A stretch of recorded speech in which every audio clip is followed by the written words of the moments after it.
بسم اللہ الرحمن الرحیم۔ آج ہم آپ کو اس ویڈیو میں احتلام کو روکنے کے طریقے بتائیں گے، اور وہ حضرات جن کا معدہ بہت زیادہ ہیٹ کر جاتا ہے ان کے لیے بھی یہ احتیاطیں بہت ضروری ہیں۔ ویڈیو میں آگے بڑھنے سے پہلے ہماری آپ سے گزارش ہے، اگر آپ ہمارے چینل پر پہلی مرتبہ آئے ہیں تو ہمارے چینل کو ضرور سبسکرائب کر دیں اور ساتھ گھنٹی کو ضرور دبا دیں۔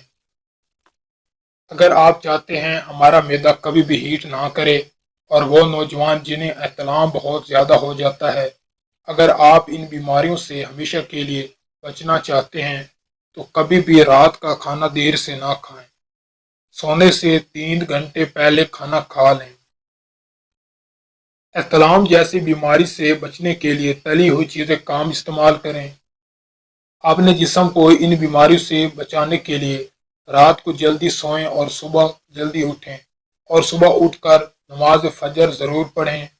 اگر آپ رات کو دیر سے سوتے ہیں اور صبح دیر سے اٹھتے ہیں، یہ بہت ہی غلط عادات ہیں۔ اگر آپ ایسا کرتے ہیں تو آپ کا پورا جسم متاثر ہوتا ہے، آپ کے دل کی دھڑکن تیز ہو جاتی ہے اور آپ کا دماغ اور پٹے کمزور ہو جاتے ہیں۔ اگر آپ کو احتلام بہت زیادہ ہوتا ہے، آپ کا معدہ ہیٹ کر جاتا ہے، آپ کوشش کریں سالن کا کم استعمال کریں۔ سالن کی جگہ دودھ، دہی یا لسی کا استعمال کریں۔ آپ کو کبھی بھی ان بیماریوں کا سامنا نہیں کرنا پڑے گا۔ اگر آپ کو احتلام بہت زیادہ ہو جاتا ہے تو آپ اپنے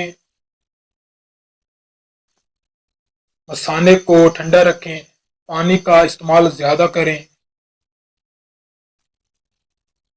زیر ناف بالوں کا وقت پر کاٹتے رہیں۔ احتلام کو روکنے کے لیے صبح ناشتہ سے پہلے دہی اور چھلکے کا استعمال زیادہ کریں۔ یہ نسخہ احتلام جیسی بیماری کو جڑ سے ختم کر دے گا۔ اگر آج کی ہماری ویڈیو آپ کو اچھی لگی ہے تو چینل کو ضرور سبسکرائب کریں اور ویڈیو کو لائک کریں۔ ہمارے اس چینل کا مقصد نوجوانوں کو غلط کاموں سے بچانا ہے، نوجوانوں کو اچھے سے اچھے طریقے اور نسخوں سے آگاہ کروانا ہے۔ ملتے ہیں اگلی ویڈیو کے ساتھ، اپنی دعاؤں میں ضرور یاد رکھیے گا۔